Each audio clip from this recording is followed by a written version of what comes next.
What's going on, everybody? Welcome back to another episode of Weekly Dose of Dano TV with your host here, Dano, giving you the best content that you're going to find on the internet. I promise you, if you stay for 10 minutes, you're going to stay for the entire episode because we have the legendary David Goodman here, who's going to be giving us the golden nuggets on what it takes to break into the acting industry, in the directing industry, and all the golden nuggets that we need to go through life in our personal lives to make sure that we are living every day with joy, peace, and positivity. So, David, what do you have to say to the Positivity Posse before we get started today? You know, the one thing that has been drilled in me since I was a kid is to never give up. Never give up. One of the things I'm working on, and we'll talk about that, I'm sure, down the line, is a series called Winning Season. And the one thing that I'm very much clear on is that everybody can experience their own winning season. You just don't give up because it could be right there around the corner. So, yeah. So I'm happy to be here. I'm excited about being here. Excited about, interviewing with you. We've known each other for quite some time, and then this is the first time I've had an opportunity to be on your show. So I'm extremely, extremely humbled and excited. So thank you. Thank you so much. And what did I tell you guys? I told you he's the epitome of what it takes in order to succeed in this lifetime. And David, that's why I wanted you to come on the show. It is a little bit overdue, like you said, since we have known each other for some time, but I'm going to redirect that and change that to say it is happening right when it's meant to be. So thank you so much to the Positivity Posse for tuning in. If you're watching on the replay or if you're watching live, we appreciate all of your positive energy. And now let's get started with another episode of Weekly Dose of Dano TV. Let's get it, everybody.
Let's get it, everybody. Thank you so much for being here for another episode of Weekly Dose of Dano TV. And I don't know if I mentioned this to all of my Positivity Posse, but we have been growing so fast in our numbers and in our support for one another because last month alone, we had over 80,000 viewers, and that is a new record for Weekly Dose of Dano TV, but it wouldn't be possible without you and all of our good energy coming together to pour into ourselves, right? Because as we all know, this is not a passive experience, as you guys are already lighting it up in the comment section. I appreciate all of you guys for doing that. But like I said, it's not only because you're supporting me, but you're supporting yourself. Because as we all know, when we are coming together as a group or just showing up for ourselves, then these are the little actions. They're not so little, but I'm just going to say these are the little actions that we need to do in all areas of our lives, right? Because even though you are showing up for me, I'm just a reflection of you, and this is a version of you showing up for yourself. So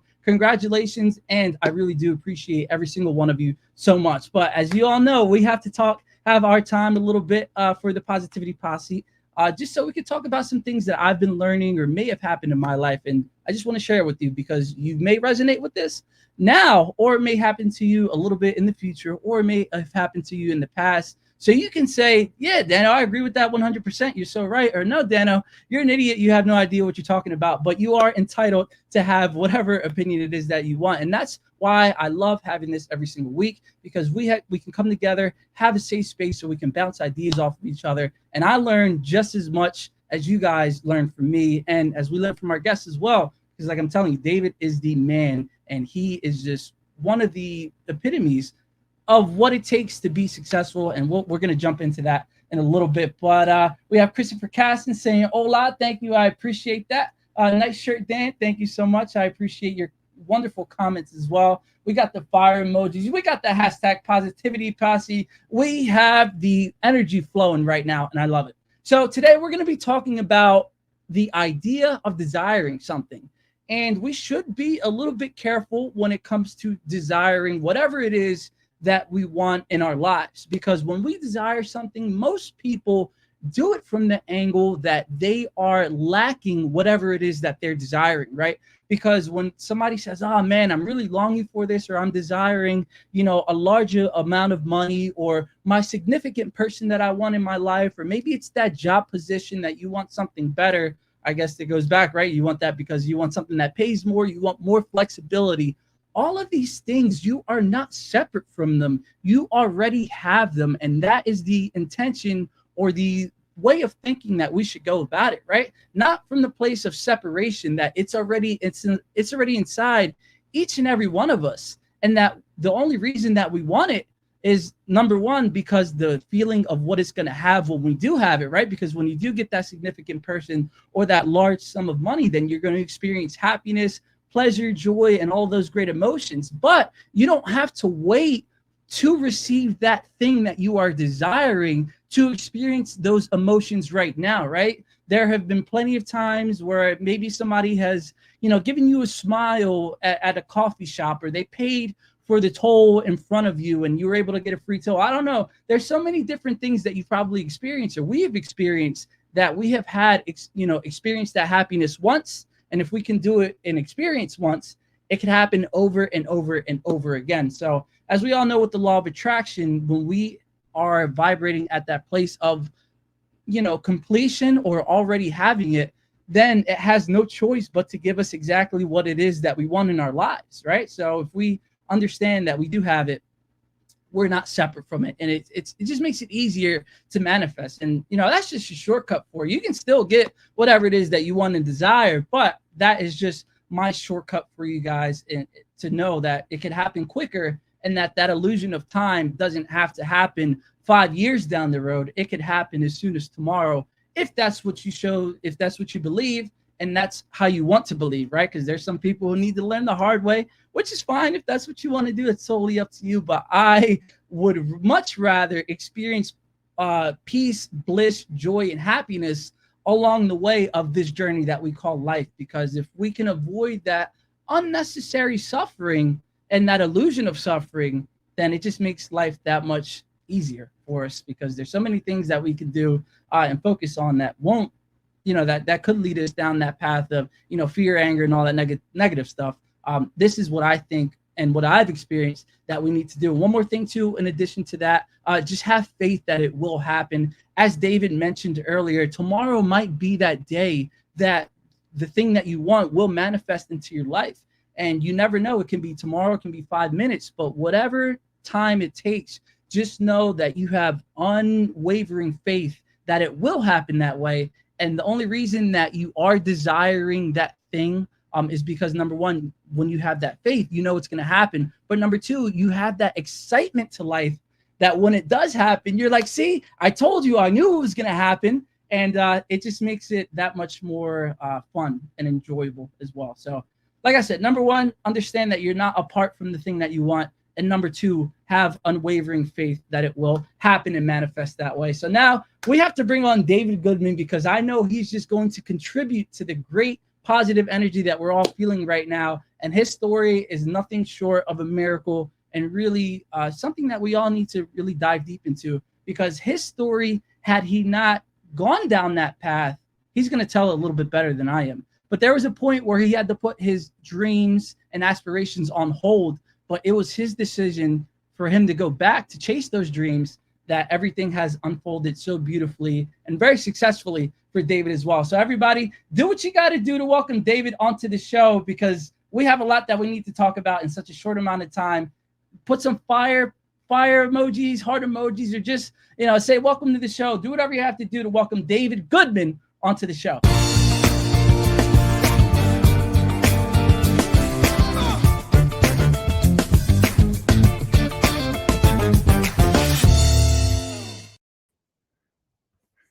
David, how you doing? I'm doing great, man. This is awesome.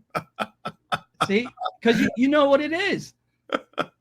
And I love it, man. I absolutely love it. Thank you so much. It's such an honor to be here. Thank you very much. Thank you. And this is really, really awesome. So let's start out with that really quick. Was I just spewing a whole bunch of nonsense, or was there some degree of truth to what I shared with everybody? Oh, there's a lot of truth to what you shared with everyone. I thought it was great. Yeah, it's and it's not easy. Sometimes because everyone has their own stuff. I mean, I struggled myself with, I think a lot of us have desires, but one thing I've always struggled with is, with my desires is, even though I had them, I struggled with what I wanted and what I felt I deserved, you know, and it's been a process throughout my life to get to the point where, and I still struggle with it, even today, but to recognize my own self-worth and to admit to myself that it's okay. You know what I mean? That it's okay to have these things or to get certain things or receive certain things, because you know what? I am worth it. You know what I mean? I am worth it. I believe that life is a balance between, we have to take care of ourselves, but we also have to take care of others, Mhm. and I think it's a healthy balance that we have, so we don't fall into a life of just being a martyr, but, which sometimes could also lead to this self-righteousness, but also to a life where we're not just consumed just of our own stuff. It's a nice, healthy balance.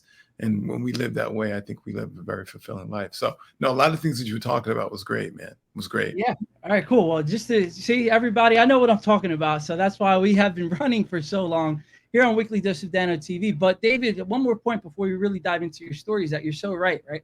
We have to fill our own cups first before we go and help everybody else. Because let's say if we are sick and we're bedridden, and we have somebody else that is in the same state that we're in, how is it that we're supposed to go out and help them get out of whatever situation they're in if we're in the same situation or we haven't taken care of ourselves?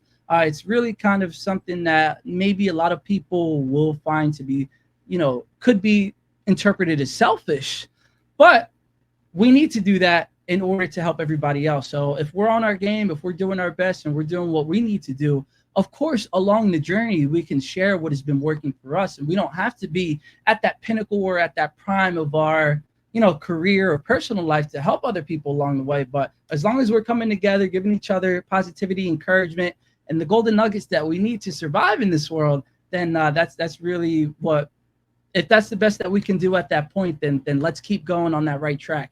And it could be something as small as a compliment, something nice to say. Y'all already know. Y'all already know. So now, David, let's talk about your story and your life's journey, and let's take it back to the very beginning, because you are a very successful actor, director, and everything that you touch has turned to gold. But that all started in the 6th grade for you when you went to go watch a play. And I want you to tell us a little bit about that experience, but specifically about that experience is, what did you see during that play that you said, this is what I have to do for the rest of my life? Yeah, when I was young, I struggled when I was a teenager. Not growing up with my mom at the time. I mean, it had its effects, and just a lot about how I perceived myself. And so I struggled as a teenager. I struggled as a youth. Didn't like myself. I struggled with my self-esteem. So, and there was times, quite frankly, where I thought about taking my own life. I mean, I remember vividly standing in my room, looking at my wrist, just wondering whether or not, I need to continue on. But when I was in the 6th grade, I was at Hatch Middle School, and it was in February, Black History Month, and Freedom Theater came over and did a presentation at the school. And I'll never forget, I was sitting there in the middle of the audience, and I was watching the performance. And those performers, they looked so free. They looked so happy, so free. And I think a lot of that had to do with, number one, they were doing what they loved, but somehow that touched my life. And when I was watching them, I said to myself, that's what I want to do. That's what I want. I want to be a performer. And from that point on, it became this journey of pursuing becoming an artist. And it wasn't easy, but yeah, and that's where it started. It started back when I was in the 6th grade. Yeah, I love that. And the fact that you were able to follow your dreams and your passions is to look back and say, wow, this has been very successful and a journey filled with ups and downs. But you can look back on your sixth grade self and say, David, we did it. We absolutely amazing. So, but it wasn't always like that. So let's flash forward a little bit as well. I remember when you sent me and when we were talking before, you said that you actually had to put your hopes and your dreams and your career on hold for a little bit. So, can you talk a little bit about why you had to put it on hold and why you had to put it on hold, but what inspired you to come back and say, you know what, I have to follow it? When I was I've been in and out of the arts. When I was in the sixth grade, I did plays at school, and then went to high school and did plays in high school. And my plan was, when I graduated, I wanted to go to college and pursue the arts, even in college. But right when I graduated high school, my stepfather at the time, he left. And it's funny, it's one of those defining moments in my life. I'll never forget. It was 1983. It was in a July on a Tuesday. And he came down in the morning and just said he was done. And I was like, done? What do you mean you're done? He was like, yeah, I'm done. And he left. He left. So him being the breadwinner in the house at the time, it really left my family in a bad position. So being the oldest, I have an older sister, but I was the second oldest. I had to go into work. I went to work. I found a job. I worked several different jobs, but I had to support my family. We had to eat, had to pay rent, had to pay bills. So I went into the workforce, and I wasn't able to go to college. And so that kind of put my dreams on hold because I had to support my family. Yeah. So, all right, that's a perfect place to start, because I think there was another part of that story that you were going to go into, and that's the one that we're all dying to know about. What sparked you? Because I think a lot of people can relate to that, to say, man, I got to pay these bills. Like, if I go and spend the time to really follow my dreams and my hopes and my aspirations, how am I going to support myself? So tell us, in your personal experience, what pushed you, or what motivated you to say, you know what, I know that the world may look this way and I got to support my family, but my dreams are just so loud and clamoring at me that I have to get back to it. It's interesting. This is the power of having a great partner in your life, because it was my wife who actually reminded me of my dream, and so I had been working for a while, and actually I had a pretty successful career in, of all things, telemarketing. I found this telemarketing job, and I was actually pretty good on the phones, and I rose through the ranks, and I was doing pretty well. But I met actually, I had a chance to go back into theater. I was taking night classes, doing drama, doing theater at Freedom Theater. As a matter of fact, I had enrolled there, and I figured, well, I may not be able to do theater full time, but maybe I could do it just a little bit. And I think I'm so glad that this thought was always in my head, just to stay in the orbit of my dream. I may not be able to be immersed in it 100%, but at least stay in the orbit, stay close to it somehow. So I enrolled back at Freedom Theater, and it was there that I met my wife, and long story short, her and I started dating, and eventually we got married. And I was still working in telemarketing, and I was just very unhappy. I was making pretty decent money, but I was just unhappy. I've never been a money motivated person. Don't get me wrong. I like having money. Yeah. Makes it easier. But yeah, it does. But it hasn't been my motivating factor. Being happy, doing what I love, is something that motivates me. And I was becoming very disenfranchised working in the corporate field. So, I shared that with my wife, and she was like, look, honey, we got enough. We can afford for you to go back to go to school for a couple of years. Because I had dreams. I wanted to be a teacher. I wanted to be an actor, and I wanted to be a DJ. And to this day, I can tell you I've done all three. Nice. But, she said, well, look, we got enough money. You can go back to school, get your teaching degree, and start teaching. And I thought the things that I could teach is like theater and history, because I enjoy history. So I went back to school, and while I was in school, my wife, she said, you know what? You've got this look. You should get headshots taken and send them out. And I was like, I'm not really sure. Yeah. she's like, look, you should give it a shot and see if you could do like some video work. So I said, okay. I got my headshots taken, sent them out, and immediately I started getting phone calls. Agents started reaching out because they wanted to represent me. And I settled on this one agent out in Malvern, PA, and she sent me, I think that day, sent me out on an audition, and I booked the job. Wow. And, yeah, it was amazing. So that's what started happening. I started booking more and more jobs, so much so that it started to conflict with my school. And it was my wife that said, she said, you know what? You've always had this dream to be an actor. The work is here. What are you going to do? So I decided, I said, you know what? I'm going to take the jump. And I went right into acting and haven't looked back since. Wow. And you know, all of it obviously is so amazing, but the part that sticks out to me is, like you said here, you got to stay in the orbit of your dream. And just the fact that you were able to do that and to have the confidence to say, all right, let me just start out from the very beginning. I'll go to acting classes and then we'll see what happens from there.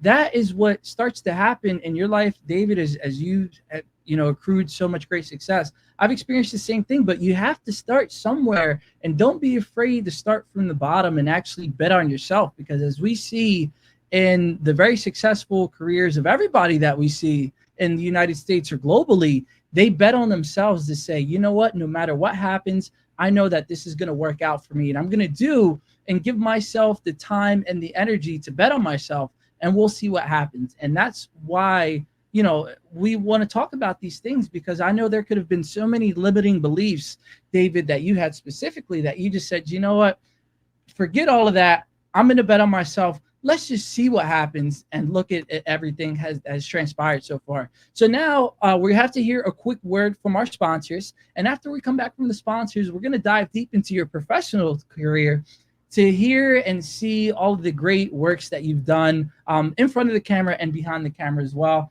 And I just want to share with you guys some of the comments. We have Lou says, that's awesome. You are your own best advocate for sure.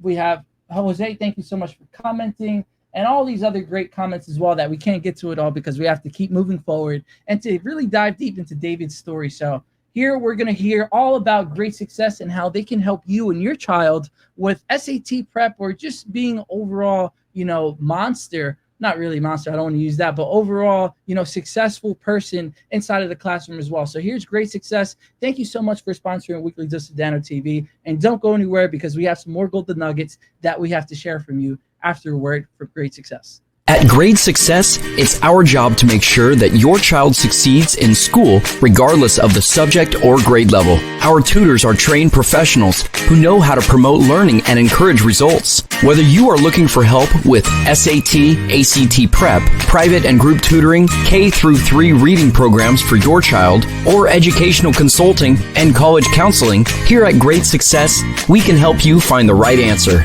Visit gradesuccess.com to learn more about our in-person and online program options. Grade Success, where your child's success is our business.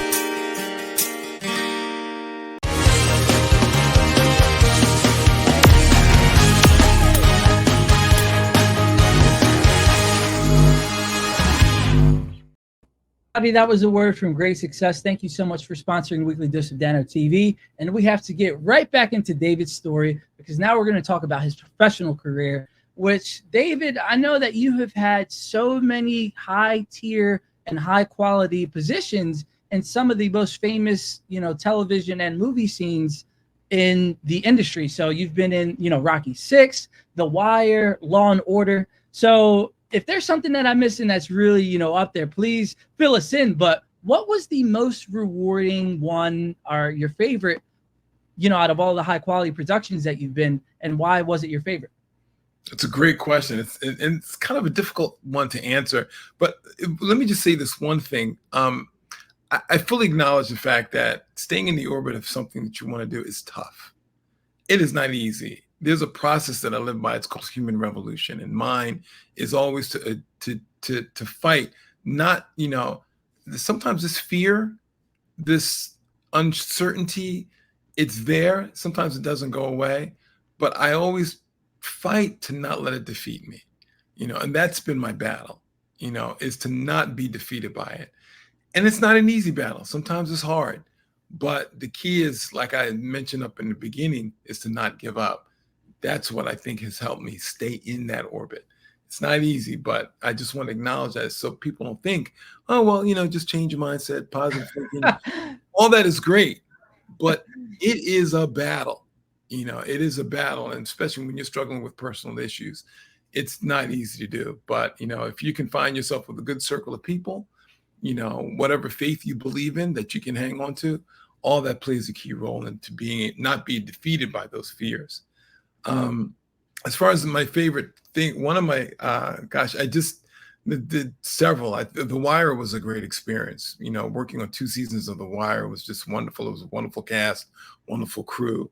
I think one of my favorite, was I did Mayor of Easttown a couple of years ago with Kate Winslet. And that was a lesson. That was a lesson, watching her work. She's an Academy Award winner. Kate Winslet is Academy Award winner. And just watching her work was really a pleasure. We only did 1 scene together, but that was just a school about acting and your approach to it and preparation and things like that. So that had to have been one of my best. I think the most fun I had was just recently, they're filming a TV series in Philadelphia called Task. And I was able to get a role on that. And that was good because all that stuff that I learned over the years, I was able to really apply, when I shot my scenes for that. So, but I think Mayor of Easttown had to be my favorite because that was a lesson that I'll never forget. Yeah, and that's beautiful because, like you said, just the fact that you had that support system and learning from other people in that field really has, springboarded you to be the best that you can be. And I like the fact that you do learn from other people, right? Because I know when it comes to maybe, in any industry, you shouldn't look at people as like they're all the way over there and I'm here and there's a really big gap. You're able to take those lessons and learn from them to improve on your own craft as well. And okay, that was the, best and the happiest, but what about, do you have any roles that you played in that were very unusual and you're like, wow, this is the weirdest role that I've ever had? I played a drug dealer one time. This is for theater production. It was so out of my wheelhouse because that's just not like the kind of dude that I am. But it was definitely a stretch, for me to be able to create that role. And I'll never forget when I did that. When I played the character, I was all garbed up, and just had the whole feeling, the whole vibe. One of my co-stars looked at me. She was like, "Man, you look sexy." And I was like, "Okay." She said, cut the cameras. Yeah. Got to be a drug dealer to look sexy, okay?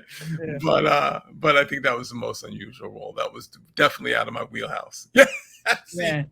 Janet was like, drug dealer, yeah. Yeah. We gotta find that eventually too, because that's something that I want to see, just to see how well you're able to portray it.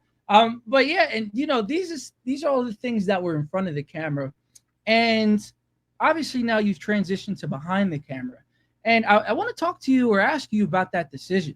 Because I know when we were talking about in the pre-show is that there has been really a gap in content or media that is not really inspiring, or they don't really have, purpose in their mission involved in that content that they produce. So is that one of the reasons that you decided to go behind the camera, or was it something that you were just like, well, all right, the next logical thing, if I can do it in front of it, then I can do it behind it? What was the thought process in transitioning?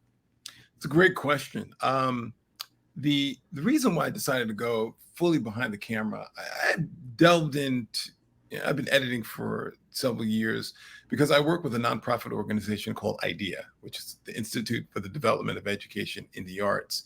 And it's located in Camden, New Jersey. And actually Camden, shout out Camden. It's my hometown, Yep, same here. That's it.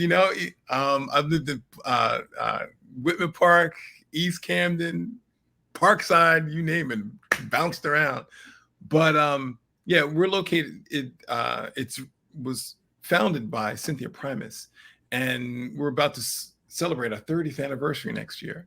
But for 30 years, we've been servicing young people throughout the city of Camden, offering training in the media arts. Yeah, shout out to Camden. That's right. But since with this program, a lot of our program, we had to it's always good to document what we do. So we were gifted a camera. So I would take little videos here and I would edit them. But I never thought about really establishing my own business. And it actually was 2020, the killing of George Floyd, which really motivated me. Because a lot of what you just said, Daniel, you're certainly right. That's exactly why I started this. I was really moved by the killing of George Floyd. Particularly, I was disturbed by the dehumanization of him. And I was angry just like so many other people were. As a matter of fact, I felt like breaking some stuff, but I knew that wouldn't create value. So I was really soul searching, like, what could I do to create value? And I had this skill, or I was very much aware of the power of media. So I said, you know what? I want to establish a production company that can create content to get people to think differently. Now, to get there, I have a mentor in life. He passed away in this past November. I'm a Buddhist. I've been practicing Buddhism since I was 10 years old. And, you know, in that my practice, again, I had a mentor, and he wrote this guidance where he talked about the importance of the next 10 years from 2020 to 2030. 2030, interestingly, is the organization of lay believers in the Buddhist practice that I practice had began back in 1930, and we're coming up on the centennial in 2030. So he wrote this guidance back in 2020 that talked about the next 10 years. Through the victory of our human revolution, we can enact a powerful change in society. Because my life is not separate from society. The two are not mutually exclusive. I really look at the victory of my life really plays a key role in the victory of society. So I was like, you know what? My victory will be then that I'm going to be successful. I'm going to create this business where I can create content to get people to think differently. But I didn't know where to start, right? So I was having this conversation with a buddy of mine, and we were just talking about our lives, and somehow the fact that I didn't know my dad. He was like, he found it kind of interesting that I was the kind of person I was, given the background that I had. And so we talked about it, and I said, you know what? It's interesting. There's this myth about Black fathers that they're just not present. And see, even though mine left, I still never had this feeling like Black men didn't take care of their kids. So we started to delve into that, and then the light hit me. Wow, that's where I can start. Because if you look at it, it's the kind of tough relationship that Black men have with society is resulted in the killing of George Floyd. This sort of profiling or this sort of bias that they have about Black men led, I believe, partly into how they perceived him and how they treated him. So I said, you know what? If people don't see you as a human being, it makes sense to treat people the way that he was treated. So if I can show Black men in a good, positive, loving light, then it's not an unreasonable ask or expectation for people to see them that way in other parts of society. Because the truth is, and I did a lot of research about Black men and fatherhood. Black men are just, if not more present in the lives of their kids than most other ethnic groups that are out there. This is not to say that there aren't gaps in society, because there are. Fatherless children is an issue across the board. But for it to be a Black issue is where I took issue with. Because if that's the pervasive thought that Black men are irresponsible, they don't take care of their kids, then you see them that way in other aspects of society. So if I could show them differently, then maybe, especially in times of conflict, maybe it'll create a pause. And that's all you need, a moment of pause. Because Black men are killed, without that pause. But if someone can think, this guy may be a dad, he could be a father, he could be this, he could be that, it's enough pause that could probably save a life or have a different outcome. Yeah. And that's what I decided to do. I'm going to do a documentary about Black fathers. Yeah, and I love that too. I just want to share with here, Christopher mentioned as well, he is practicing Buddhism as well. He says he's a Korean Zen, And then Jeanette says, wow, very deep content, David. Thank you for sharing. Great way of showing that moment of pause. And I love the fact that you are doing that, because the power of media is so real, whether we realize it or not, right? Because that could be the decision of somebody actually going to jail or not going to jail because of the way that they have been framed to, the jury, but to other people as well. That might be the difference to say, wow, this guy actually didn't do it, or how people are treated if they're going through that exact, instance or that situation. And then when they're outside of that, then they can receive a lot of hate or criticism. And that could be with anything, right? Because you see like sports stars, even if somebody, actually did the thing that they were accused of or not, just the fact of how they are portrayed in the media will result in problems outside of that. And David, I know that for you specifically, it was about Black fathers. And we are going to show a little bit about your work here on Weekly Dose of Dano TV. So everybody, here is just a little bit of what we can expect when we go to see the Black Fatherhood directed, edited, and everything done here by the wonderful, legendary David Goodman. And here it is, everybody, just a quick glimpse.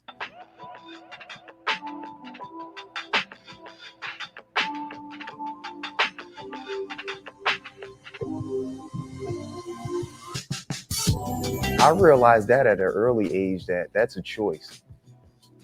You could choose to be there, or you could choose to not be there. People can use all the excuses that they want. I didn't have a father, so that's why I'm not there. It's a cop-out. It's an excuse. Just like I said, I didn't have no idea what I was doing, but I made the choice to know that I was going to be there regardless of whatever happened. I guess the fact that I didn't have the father love, I guess. I mean, I don't know if I really worried about that. I just knew that I had to be there. I mean, whatever there was.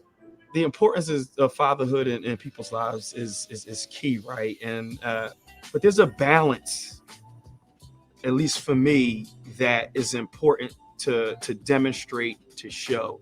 And I don't mean gender balance. I don't necessarily mean like role balance, but like this fatherhood, like balance. And I don't have the words to unpack it, but the importance to me, I think about like balance.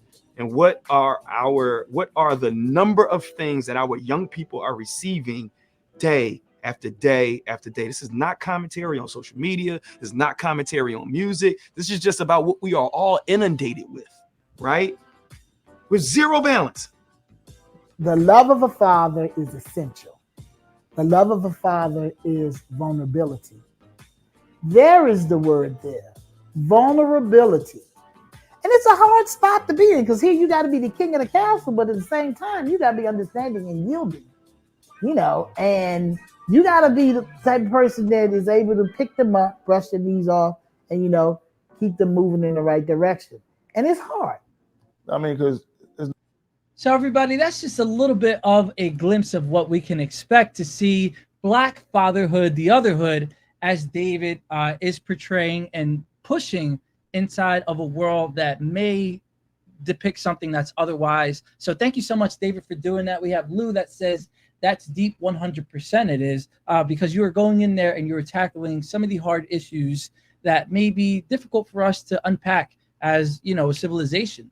And I think one of the things as well, for that gentleman that says he doesn't really have the words for it, I think, the idea of masculine and feminine energy that we have in each and every one of us might be something that he could possibly look into going further, because we all have that innate, qualities in every one of us. But it's about really diving deep and having this discussion that David is bringing to light. So David, what can you give us some details about it? When could we expect it to come out? Or, give us some we need some more information.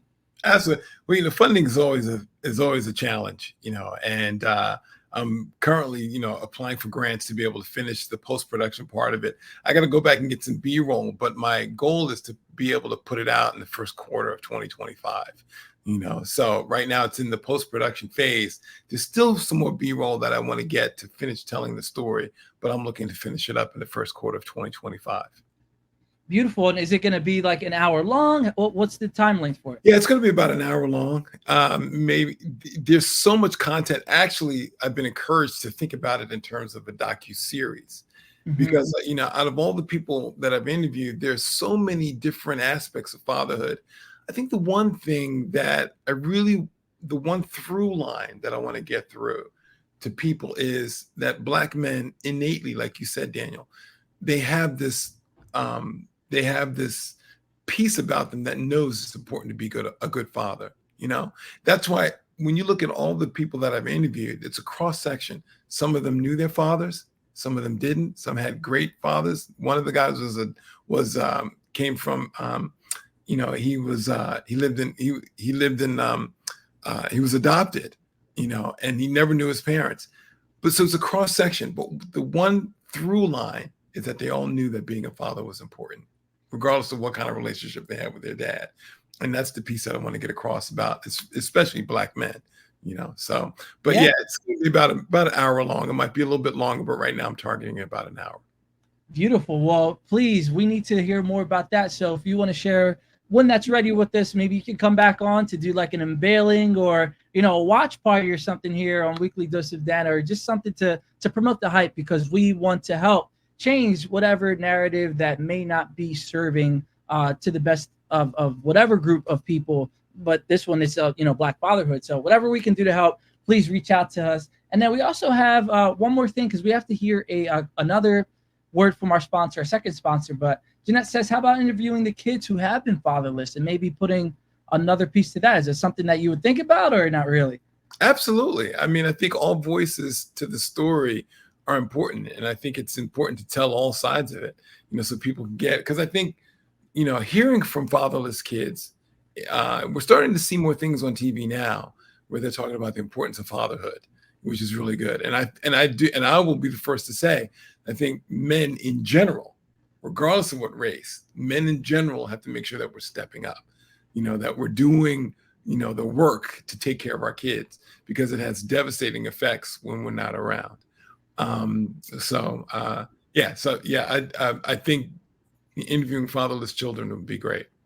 Beautiful. So thank you so much for sharing that idea, Jeanette. And now we have to hear a word from It Takes a Village Housing, which they're helping the women and the children in the city of Camden as well, which is awesome, because you guys are both tag teaming some of the most important issues that I think stem from society, right? And that's if we don't have a great upbringing, or, everything that's going on inside our household isn't wonderful and full of love, then I think that's a big reason why things are the way we have them today. So thank you, David, for doing that. And thank you to It Takes a Village Housing for sponsoring Weekly Dose of Dano TV, and to be that voice of change that we need now more than ever. And here it is, everybody, a word from It Takes a Village Housing.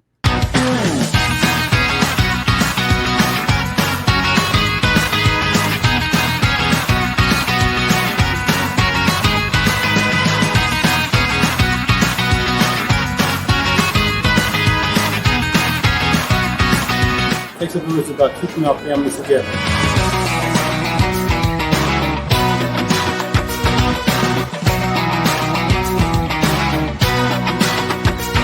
God bless this organization.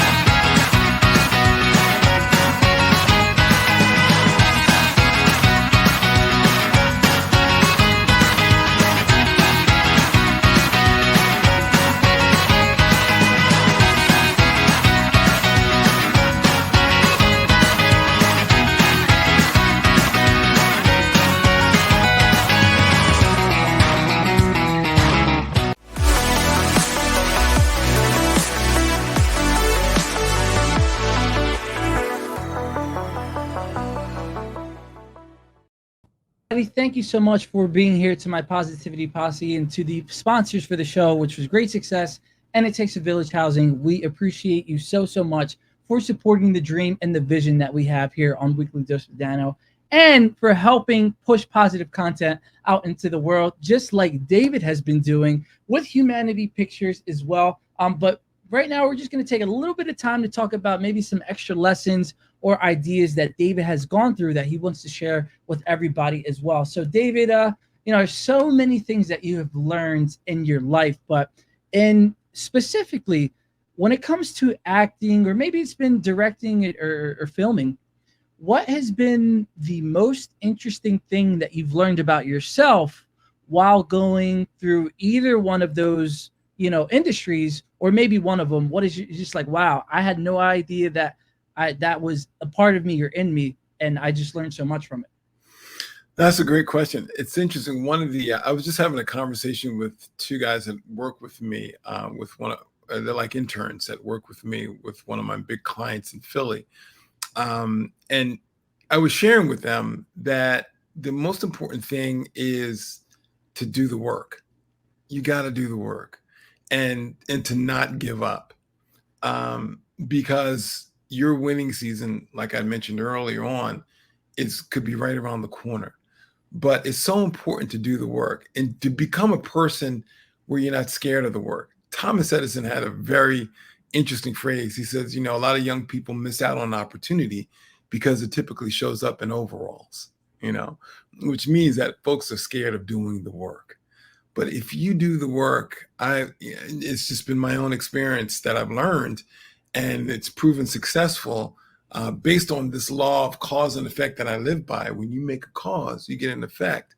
I've been able to sustain and live a life where I'm living my dream. Everything I do now is in the creative space. Why? Because I've done the work, especially early on. A lot of folks want to look at that quick thing, they do one thing and all of a sudden all the riches come. Those stories are very far and few between. You do get the overnight successes. But the majority of folks do the work. But it's okay. To do the work means that you're creating this character in yourself where you're just, it's grinding. You're just constantly grinding. And that's not, for me, I've learned to live this way and I feel really successful. Why? Because I feel like I'm in control. I feel like I am in the driver's seat of my life. As long as I'm grinding, I'm making a cause for my life to look a certain way down the future. And personally, I feel really good about that. So the thing that I've learned is not to be afraid of the work, not to be afraid of the work. Do the work, enjoy it, and I think the more that I do the work, the happier I am, even though sometimes it gets lean and I'm waiting for checks to come in and got to pay some bills. But I also know that if I continue to always do the work, no matter what, I develop this inertia in my life that, I'm not looking back. I'm always looking forward and making cause. And then, stuff starts to take care of itself, back of me, like the bills get paid, the money comes in, and I'm able to do what I got to do. But I'm not sitting around looking back. I'm always looking forward and doing the work. And that was a huge lesson that I learned, and it keeps me going every day. Yeah, there's so much to unpack there. Like you said, when you look back too, you're not seeing where you're going, and you're going to be thrown off of your road, right? I don't know if you've ever done this. I know I've done this plenty of times, by mistake, where I'm looking over and I'm driving and I see like, oh well, there's an accident, or that tree looks really nice, and then when I go back to look at the front, I'm almost in the other person's lane and I'm almost running into the guardrail. Right. But that is the same thing that what happens in our lives, right? If we're not focused on where we need to go, then we can kind of go askew in our route and our journey. And then we got to get, locked back in and get back on the road. But you also mentioned that point of people being afraid to do the work. And I want to bring up 2 points. Number one, when we do the work, you can equate this to the same people that are in the music industry, right? When you look at industry plants or people that shoot up so quickly into that stardom and they get that money, ultimately there are a few cases that this doesn't happen, but ultimately they shoot just back right down just as fast. So just be wary of that and cognizant of that as well. And then number two is that when you are building and you are doing the work, you have the skills and what things are supposed to happen in your life or how things are supposed to operate. So number one, if you have those skills, you're just developing and making yourself more valuable to other people. And number two, that if something is happening underneath your nose and that's not supposed to happen, you're able to catch those pitfalls, or somebody trying to scam you, or they're not doing the best of their ability in your company or your business. You're able to spot that a mile away. So there's so many important lessons that we need to learn of doing the hard work that we can grasp, as that when we're going through everything, whether it's good or bad, up or down, we know that we are not going to get fooled and what it takes to achieve that ultimate success as well. So I just want to share. I I remember when the pandemic hit back in 2020, just like everybody, we all were home. So the internet became our best friends, you know what I mean? Watching YouTube and stuff like that. So I used to watch a lot of Facebook videos, and I ran into this singer. His name is Teddy Swims. And I caught him because he did this cover by Michael Jackson's I Want to Rock With You. And I was like, this dude can sing. And he was a very odd looking guy, but look him up. His name's Teddy Swims. But he was just kind of doing covers. He had a couple songs that he wrote, But you know what? Every week he would come out with a new video. Every week he would come out. He was just constantly grinding, doing that work, putting these videos out. And he did this for a number of years. And he developed an audience over the years. So much so where now he's got a record out on the radio. I was like, and they're playing his song. They're playing his album. It's like I watched this guy do the work 4 years ago, and he just kept grinding. And finally he came out with an album, and now his songs are being played on the radio. Not just like Q102, but so many different radio stations, because his music crosses over. And I'm like, wow, I watched it happen right in front of my eyes. Somebody doing the work, and now they're becoming successful as a result. So yeah, do the work, man. Do the work, and don't be scared of it. Just jump in and do it. Yeah, and then the only reason I guess a few reasons that we might be scared, but the one that jumps out the most is that, we're scared to fail. But as we all know, you have to start in order to refine your practice or your skills, and then you can avoid that failure to the best of your ability. And then number two, another thing that we might be afraid of is other people making fun of us. But as we all know, I'm going to use the gym example for this. When you see somebody that's lifting 1,000 pounds, right? Nobody can really lift 1,000 pounds. But anyway, if you see somebody lifting that much weight, they're never going to look at somebody that's doing less than them and look down on them. They're going to say, all right, well, this person's grinding along the way. It's always the other people that can't do as much as you can do that are going to criticize you. And it's the same thing as well. Like when you are bettering yourself and bettering your life, you will attract those mentors and those people that will guide you to the better route or the easier route, and to give you the lessons that you do need. So you're only going to attract higher quality and higher caliber people along the way as well. So don't be afraid of it. And there's so many payoffs and so many lessons and greater things that we learn following our journey and following our dreams versus not doing it and living in a state of, wow, I wonder what could have been. So, and David, we only have a few minutes left as well. So let's talk about where people can go to reach out to you. And I know you said the best place is humanitypictures.com. So I'm going to share that with everybody as well. But talk a little bit about, what Humanity Pictures is. Sure. Yeah, it's Humanity Pictures Online, humanitypicturesonline.com.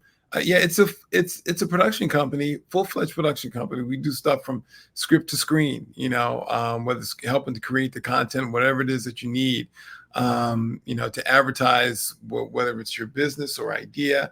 I tend to drift more into the documentary space. There are some clients that I work for, like one of them, the Ahmad Butler Foundation, Patriot Fund, and a lot of that I've done videos for. The city of Camden, I've done a lot of work for them, and which has actually been a dream of mine. But I really want to move more into the documentary space, and I want to actually start creating my own content as well, like writing TV shows, movies, or whatever it is. So, but yeah, we're a full-fledged production company, and we can do stuff. We've got the equipment, we've got the talent, I've got the people that are ready to go. But that's what we do. We create films of impact, and tell stories of impact, So yeah, and you just go on my webpage. You'll see all my social media stuff that you can reach out, the phone number to contact me at, email to email me at. You can send me an email through the website if you like, but all the stuff is there. Yep, and here it is too. I mean, you've done so many pieces and productions along the way, over 2 decades of experience, which is absolutely incredible. Just that you have that longevity and such success in your field as well. And I know I could stay here and look at all this all day. So let me stop right now, because I know I'm going to get very distracted. Just really diving into it, because I know that it's something that I love, because we create content with purpose and enlightenment as well. So finally, I know that rejection is such a huge piece in your field as well. So if there's somebody out there that really is having a hard time with rejection, or rejection is also related to bullying, right? So maybe they're being bullied, rejected, or just not feeling the best that they can feel. What advice would you have to give for them in order to get out of that space? I think, for me, my faith has been huge. And also having people in my environment that I can lean on and get encouragement from. There's no secret. Sometimes it hurts. The rejection hurts. You want something so bad it doesn't happen. But the key is to develop a kind of life where you never give up. That's the key. If you can develop through your faith, through the people around you, this life condition where I will never give up, then you can always pick yourself back up. You'll find a way to pick it. I've been built over the years to never, even if I wanted to give up, I can't give up. You know what I mean? That's just the way that I've been built over my 58 years. If you can find a way, something to help you develop that spirit that no matter what happens, I'm not going to be defeated. That to me is the ultimate victory. That's the ultimate victory. We look at the end result as the victory. It's not.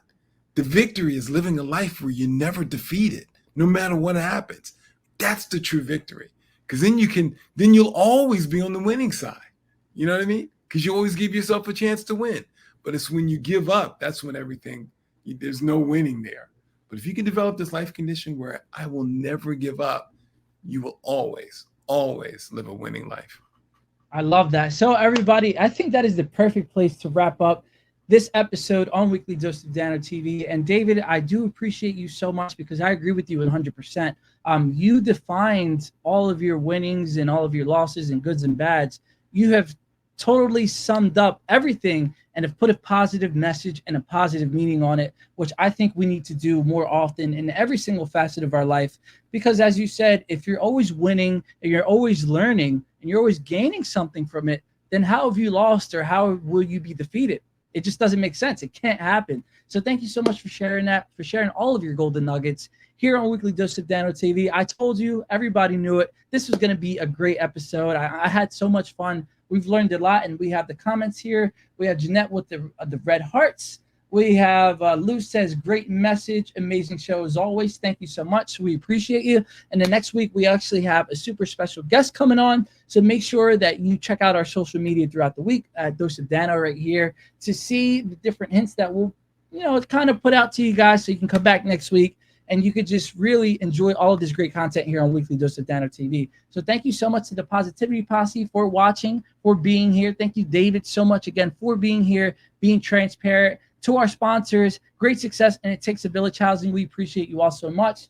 And finally, be safe, everybody. Have a great weekend. And please put into practice some of the things that we talked about today. Like David said, change your definitions on what is a success and what is a failure, what's good and what's bad. Because when we redefine and have a new belief system about the things that are happening in our lives, well, life has no choice but to put a positive meaning and give us positive things back if we decide that's what we need to do in our own lives. So there it is, everybody. Thank you so much. And we'll see you next week for another episode of Weekly Dose of Dano TV. Peace, everybody.